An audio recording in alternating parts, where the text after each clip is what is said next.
أكبر الله أكبر الله أكبر الله أكبر الله أكبر الله أكبر الله أكبر الله أكبر الله أكبر الله أكبر كبيرا والحمد لله كثيرا وسبحان الله بكرة وأصيلا لا إله إلا الله والله أكبر الله أكبر ولله الحمد. الحمد لله رب العالمين جعل شهر رمضان شهر المغفرة شهر الرحمة شهر المباركة. الحمد لله رب العالمين على نعمة الإيمان على نعمة الإسلام على نعمة الهداية على نعمة التوبة على نعمة الأخوة. اللهم اجعلنا لك ذكارين لك شكارين لك ذكارين لك رحبابين لك مطاعين يا أرحم الراحمين. اللهم انصر إخوان المستضعفين في فلسطين وفي إندونيسيا وفي كل مكان. اللهم دمر اليهود وإسرائيل وشتت شملهم وفرق جمعهم. اللهم انصر إخوان المجاهدين أعداءنا وأعداء الدين برحمتك يا أرحم الراحمين. إن الحمد لله نحمده ونستعينه ونستغفره ونؤمن به ونتوكل عليه ونعوذ بالله من شرور أنفسنا وسيئات أعمالنا. من يهده الله فلا مضل له ومن يضلله فلا هادي له. أشهد أن لا إله إلا الله وحده لا شريك له أحدا صمدا لم يلد ولم يولد ولم يكن له كفوا أحد. وأشهد أن محمدا عبده ورسوله لا نبي بعده. فقد قال الله تعالى في القرآن العظيم يا أيها الذين آمنوا اتقوا الله حق تقاته ولا تموتن إلا وأنتم مسلمون. وأيضا ولتكبروا الله على ما هداكم ولعلكم تشكرون. وقال نبي الله صلى الله عليه وسلم من صام رمضان إيمانا واحتسابا غفر له ما تقدم من ذنبه. من قام رمضان إيمانا واحتسابا غفر له ما تقدم من ذنبه. وأيضا ما نهيتكم عنه فاجتنبوا وما أمرتكم به فأتوا منه ما استطعتم. وأيضا إن أحدكم يجمع خلقه في بطن أمه 40 يوما نطفة ثم يكون علقة مثل ذلك ثم يكون مضغة مثل ذلك ثم يرسل عليه الملك فينفوه في الروح ب4 كلمات بكسب رزقه وعجله وعمله وسكين أو سعيد أو كما قال رسول الله صلى الله عليه وسلم. Sidang jamaah salat Idul Id rahimakumullah yang insyaallah disayangi, dicintai, dimuliakan oleh Allah Subhanahu wa taala. Alhamdulillah, segala puji hanya milik Allah. Pujian hanya untuk Allah. Bersyukur hanya kepada Allah. Menghamba hanya kepada Allah. Yakin hanya kepada Allah. Takut hanya kepada Allah. Meminta hanya kepada Allah. Memohon hanya kepada Allah. Berharap hanya kepada Allah. Tidak ada tempat kita mengadu. Tidak ada tempat kita bersandar. Tidak ada tempat kita memohon pertolongan Allah di dunia dan di akhirat kecuali di dunia sekarang. Tidak ada lagi meminta pertolongan ketika di alam kubur. Tidak ada lagi meminta pertolongan ketika di pada masyarakat.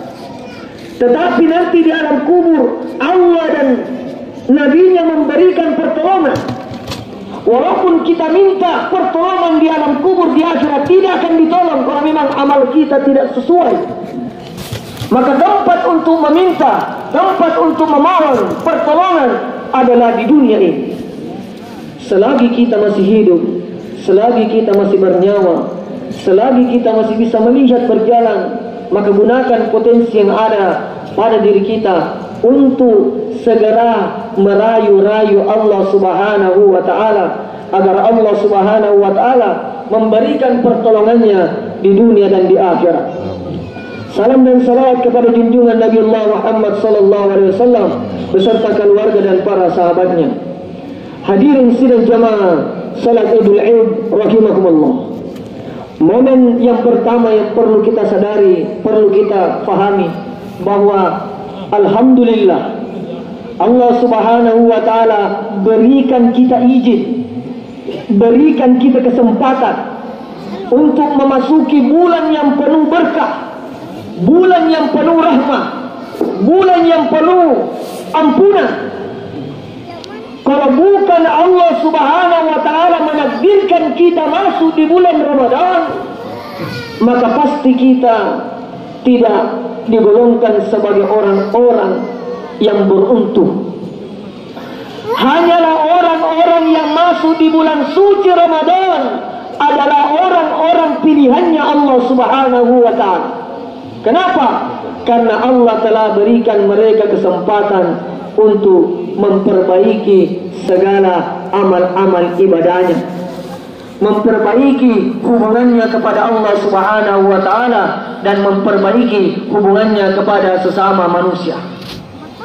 Itu momen yang pertama. Momen yang kedua, maksud Allah Subhanahu wa Ta'ala mengirimkan bulan Ramadan sebagai bulan saling memberikan kasih sayang kepada sesama umat manusia. Nabi sallallahu alaihi wasallam bersabda, "Haqqul muslim ala muslimi sittun, idza laqitahu fasallim alaihi, wa idza da'aka fa'atibhu, wa idza istansahaka fansahhu, wa idza atasa fahamidallaha fasamithu, wa idza marida fa'udhu, wa idza mata fattabi'hu." Bulan Ramadan adalah bulan kesempatan kita untuk menunaikan hak sesama muslim. Jadi saudara kita, tetangga kita, apalagi orang tua kita, ada haknya sama kita, punya hak. Kalau dia sakit, kita datang menjenguk.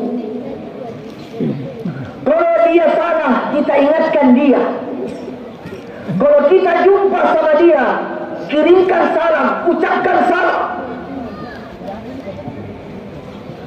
Kalau dia meninggal, datangi dia, pergilah melayat. Itu hak saudara muslim. Maka Allah berikan bulan Ramadan untuk melatih itu. Sebab di bulan Ramadan semua aktivitas-aktivitas keagamaan, khususnya salat tarawih, merupakan momen untuk kita saling bertatap muka, saling bertemu di masjid. Maka kita terapkan hak seorang muslim, saling mengenal, saling berbaur, saling mengasihi, saling berbagi, saling menyantuni. Maka celakalah orang apabila dia mendapati bulan Ramadan tetapi dia masih ada dengki di dalam hatinya, masih ada rasa sombong di dalam hatinya, masih ada ria di dalam hatinya. Dan perlu kita sadari, ada satu penyakit yang kadang kita tidak sadari, tetapi ini menghanguskan amal-amal ibadah kita, menghancurkan ibadah-ibadah kita, membuat nilai-nilai ibadah kita tidak ada dipandang oleh Allah sedikit pun. Apa itu, Pak? Ujub. Banyak orang kurang tahu, kurang memahami apa itu makna ujub. Ujub itu adalah ketika melihat orang beribadah di sampingnya, dia melihat orang beribadah di sampingnya, kemudian dia merasa soleh, dia merasa yang paling khusyuk, dia merasa yang paling tahu, dia yang merasa paling sempurna ibadahnya. Bukan ria. Kalau ria, dia ingin diketahui ahli ibadah, dia pamer amalnya. Kalau ujub, dia remehkan orang di dekatnya, dia remehkan tetangganya, dia remehkan orang di sekitarnya, merasa paling hebat, merasa paling tahu. Makanya Allah Subhanahu wa Ta'ala berikan bulan Ramadan untuk membakar. Ramadan artinya adalah membakar, menghanguskan apa yang mau dihanguskan, apa yang mau dibakar. Sifat ujub itu yang mau dibakar, sifat ujub itu yang mau dihilangkan. Janganlah pernah kita sekali-kali merasa paling baik di dunia ini. Belum ada jaminan kita masuk ke dalam surga, tetapi memang ada satu riwayat mengatakan bahwa kita perlu mengharapkan surga. Allah berikan cara, tuntunan melalui baginda Nabi sallallahu alaihi wasallam bagaimana cara mengharapkan surga di bulan suci Ramadan. Di 10 terakhir disunnahkan kita membaca nas'aluka ridhaka wal jannah wa na'udzubika min sakhhatika wan nar. Ya Allah, berikanlah kami nikmatnya surga, berikanlah kami kebahagiaannya surga. Jangan sampai surga Engkau campakkan ke kami, dan jauhkanlah kami dari azabnya api neraka. Orang terkadang, Pak, nanti percaya ketika dia lihat, nanti dia takut ketika dia lihat, nanti dia bahagia ketika dia lihat. Padahal agamanya sendiri, agama Islam adalah bukan beriman dengan melihat. Sekiranya orang beriman dengan melihat, maka tidak ada orang kafir. Itu pun contoh ketika Nabi diutus, banyak mukjizat yang Allah nampakkan kepada Nabi. Nabi membelah bulan, Nabi di tangannya kedua langit, Nabi menghidupkan orang mati, Nabi membelah lautan, Nabi jalan kudanya di atas air, Nabi dinaungi awan, di mana dia jalan awan berjalan di atasnya. Tetapi orang tidak pun beriman, orang pun tidak yakin bahwa Allah itu ada, hari pembalasan itu ada, hari kemenangan itu ada, hari azab itu ada.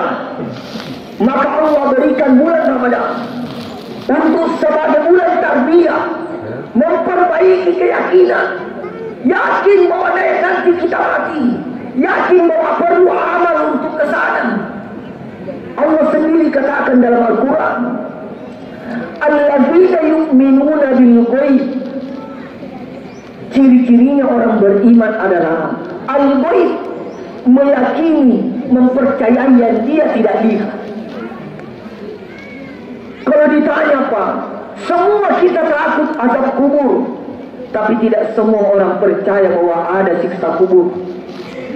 Semua orang takut ketika kita bicara tentang neraka, tapi kadang ada orang yang tidak percaya dengan neraka. Hanya dengan mulutnya dia bilang takut, tetapi perbuatannya tidak menunjukkan bahwa dia takut dengan neraka. Hanya dengan mulutnya dia katakan saya mau surga, tetapi dengan perbuatannya tidak mencontohkan, tidak menunjukkan bahwa dia adalah calon-calon penghuni surga. Agama ini mudah, banyak contoh yang Allah datangkan. 25 nabi Allah kirim dengan berbagai macam bentuk, dengan berbagai macam keadaan. Nanti di akhirat tidak ada alasan bagi orang miskin, tidak ada alasan bagi orang kaya, tidak ada alasan bagi orang sehat, tidak ada alasan bagi orang sakit. Kenapa demikian jemaah yang dimuliakan Allah? Nanti di akhirat ada orang miskin. Dalam kitab Bukhari Muslim dikisahkan bahwa nanti ada orang miskin protes sama Allah. Ya Allah, saya tidak bisa beribadah karena saya miskin. Saya sibuk mencari nafkah. Jangankan untuk ibadah, untuk makan saja saya susah. Tempat tinggal pun susah. Bagaimana caranya saya bisa ibadah, fokus ibadah kepadamu, padahal saya setengah mati cari makan, setengah mati cari tempat tinggal.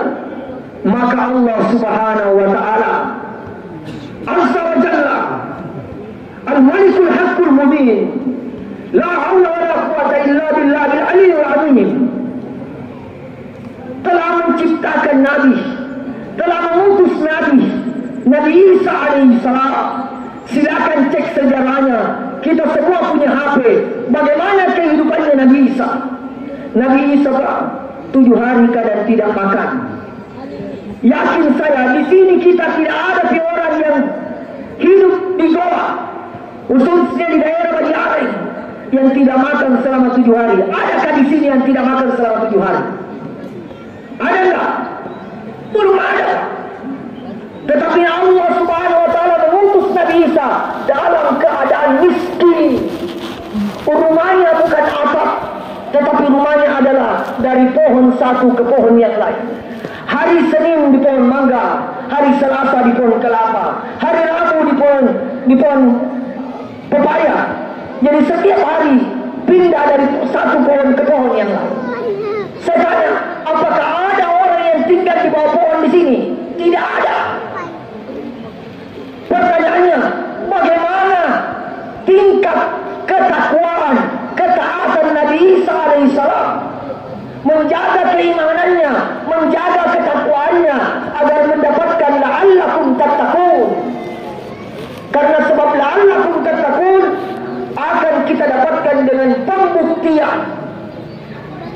Bukan cuma keinginan, tetapi harus ada bukti yang kita lihat. Ya. Nabi Isa alaihissalam dalam keadaan seperti itu mampu beribadah kepada Allah. Ada yang bilang dia kan nabi, cocok nabi. Nabi Allah utus sebagai apa? Uswatun hasanah, qudwah, contoh. Siapa yang mau kita contoh kalau bukan nabi? Siapa yang mau kita contoh kalau bukan nabi? Makanya Allah datangkan nabi yang miskin, sebab nanti ada orang yang miskin juga. Karena tidak semua pasti orang kaya di dunia, Pak.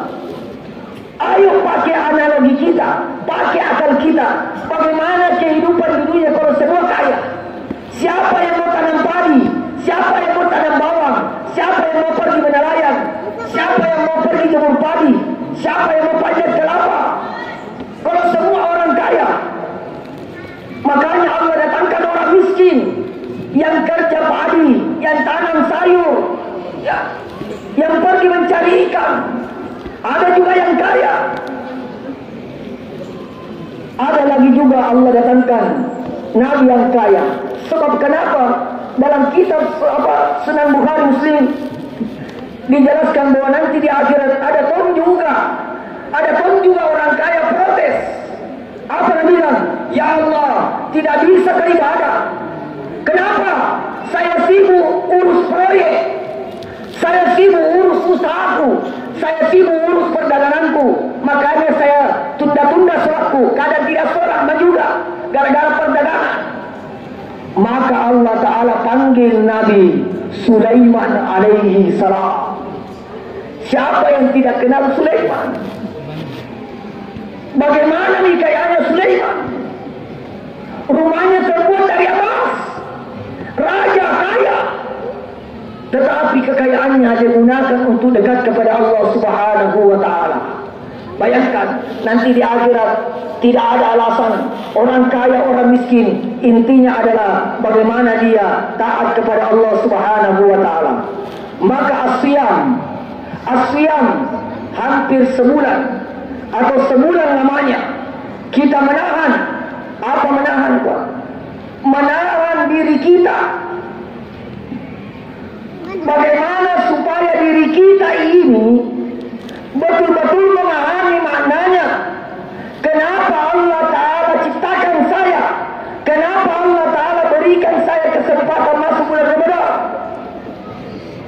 Banyak berita kita dengar, 1 hari sebelum bulan Ramadan meninggal, baru 10 hari Ramadan meninggal, baru 20 hari Ramadan meninggal. Ada yang ironis, yang lebih viral sekarang, artis stand up comedy, 1 hari menjelang Ramadan diambil nyawanya oleh Allah Subhanahu wa Ta'ala. 1 hari menjelang Idul Fitri, 1 hari menjelang hari kemenangan, Allah ambil nyawanya. Tetapi kita semua yang ada di sini, Allah Subhanahu wa Ta'ala takdirkan untuk sholat Idul Fitri sebagai tanda bahwa kalian adalah salam. Tanassalu alaihimul malaikatu warruhu fiha biizni rabbihim min kulli amrin salam. Salamun hiya hatta matla'il fajr. Ketika bulan suci Ramadan ada namanya malam Lailatul Qadar. Lailatul Qadar, malaikat turun. bersama penghulunya, pimpinannya, malaikat Jibril, Sayyidul Malaika, pimpinannya para malaikat adalah malaikat Jibril, turun ke bumi bersama dengan keputusan-keputusan yang Allah tetapkan. Min kulli amr, Allah telah menetapkan keputusan di bulan suci Ramadan, di malam Lailatul Qadar. Maka orang yang mendapatkan Lailatul Qadar, apabila Allah takdirkan dia mati di tahun ini, tapi dia berdoa, ya Allah panjangkan umurku, maka Allah Subhanahu wa taala tidak jadi mencabut nyawanya di tahun ini. Ketika orang mendapatkan malam Lailatul Qadar di bulan Ramadan, Allah takdirkan 1 tahun ke depan, beberapa bulan ke depan dia sakit, tapi karena dia dapat malam Lailatul Qadar, dia angkat tangan, ya Allah berikan kesehatan, maka penyakit yang Allah mau ujikan sama dia tidak Allah berikan kepada dia. Termasuk yang belum punya jodoh, yang belum menikah, dia dapatkan malam Lailatul Qadar, ya Allah percepat jodohku. Sebenarnya jodohnya tahun 2027, tapi karena doanya dia dapatkan di malam Lailatul Qadar, Allah percepat jodohnya yang 2027 datang di 2024. Maka rugi orang yang menyia-nyiakan bulan suci Ramadan karena banyak keutamaan. Bayangkan, 1 sedekah di bulan suci Ramadan Allah tidak hitung 10 pahala, tetapi Allah lipatkan 700.000 kali lipat. Beruntunglah orang-orang yang membawa buka puasa ke masjid. Beruntunglah orang-orang yang memberi zakat fitrah di masjid, karena akan dihitung 1 butir beras dikali 700.000 kali lipat. Dan yang menghitung pahala bukan malaikat. Malaikat katakan, ya Allah, khusus di bulan suci Ramadan aku tidak akan mencatat. Allah katakan, kenapa engkau tidak mencatat wahai malaikat? Itu tugasmu. Nabi dan malaikat, kalau umat-umat yang lain ya Allah saya mampu catat, tapi kalau umatnya Nabiullah Muhammad SAW, saya tidak sanggup mencatat kelipatan pahalanya di bulan Ramadan. Maka beruntung ki. Maka contoh yang Nabi Allah, salamun hiya hatta matla'il fajr. Apa maknanya kata-kata salam? Selamatlah mereka yang aku izinkan masuk di bulan Ramadan. Selamatlah mereka yang memanfaatkan bulan Ramadan, berpuasa sebaik-baiknya, sholat tarawih sebaik-baiknya, menjaga pandangannya, menjaga fikirannya, menjaga ucapannya. Salamun hiya, selamatlah mereka, bahagialah mereka. 11 bulan ke depan aku akan hibur mereka, Allah janji. Maka Bapak Ibu yang dimuliakan Allah Subhanahu wa taala, dengan momentum salat Idul Fitri ini tujuannya adalah la'allakum tattaqun. Semoga kita berharap semua mendapatkan gelar la'allakum tattaqun. Kemudian setelah ini momen yang ketiga sangat dianjurkan kita jangan dilupa, hilangkan egota, jangan lupakan orang tua. Bersyukur ki orang tua yang masih hidup, jangan dibombe, jangan dijauhi. Persoalan harta kita bombe orang tua, persoalan uang kita bombe orang tua, persoalan suami, persoalan istri kita bombe orang tua. Celakalah mereka, kata malaikat Jibril alaihissalam, wahai Muhammad, celakalah orang yang mendapati orang tuanya sementara dia tidak berbakti kepada orang tuanya. Malaikat Jibril yang berdoa, kemudian Nabi Muhammad katakan amin. Maka ketika pulang sebentar, datang ke orang tua, peluk dia, sujud kalau perlu, sujud kalau perlu, cium kakinya, katakan kalimat-kalimat yang keluar dari hati, keluarkan dari mata, menghamba kepadanya. Tidak usah kita sholat tahajud rajin, tidak usah. Apalah arti tahajud, apalah arti sholat 5 waktu kalau kita durhaka kepada kedua orang tua? Tidak dinilai Allah pahala sholat, tidak akan dinilai. Ketika kita tidak betul-betul menyayangi orang tua, untuk apa kita setengah mati cari surga, sementara surga sudah ada di mata. Surga berada di bawah telapak kakinya ibu atau kedua orang tua. Maka jangan sia-siakan momen ini. Yang jauh orang tuanya doakan, telepon, video call. Kemudian yang meninggal orang tuanya, jangan bersedih hati. Allah berikan kesempatan, niatkan sedekah untuk orang tuanya. Bagaimana caranya? Datangi panti asuhan, bawa nama bapak dan mamata, beli beras, beli pakaian, sedekahkan atas nama kedua orang tuanya. Beginilah caranya Idul Fitri. Bagaimana caranya mengarahkan kaum muslimin mengingat kepada sesamanya, kepada keluarganya, khususnya kepada kedua orang tuanya. Semoga Allah Subhanahu wa taala berikan kepahaman untuk kita semua, saling ingat mengingatkan, saling doa mendoakan. Apa yang kami sampaikan ini semoga dapat bermanfaat untuk kita semua, menjadi islah diri kita, menjadi muhasabah diri kita, agar 11 bulan ke depan betul-betul taat ke ibadah, jangan main-main solat, jangan kasih solat ini persoalan yang sepele, jangan coba main-main solat. Solat tak bermasalah, bermasalah kehidupan tak, bermasalah di kubur, pada masyar, di tiang sirat, mizan, apalagi nanti antara surga dan neraka. Solat yang utama. Barakallahu li wa lakum fil Qur'anil azim. Wa nafa'ani wa iyyakum bima fihi min al-ayati wa dzikril hakim. Wa taqabbal minna wa minkum tilawatahu innahu huwas samiul alim.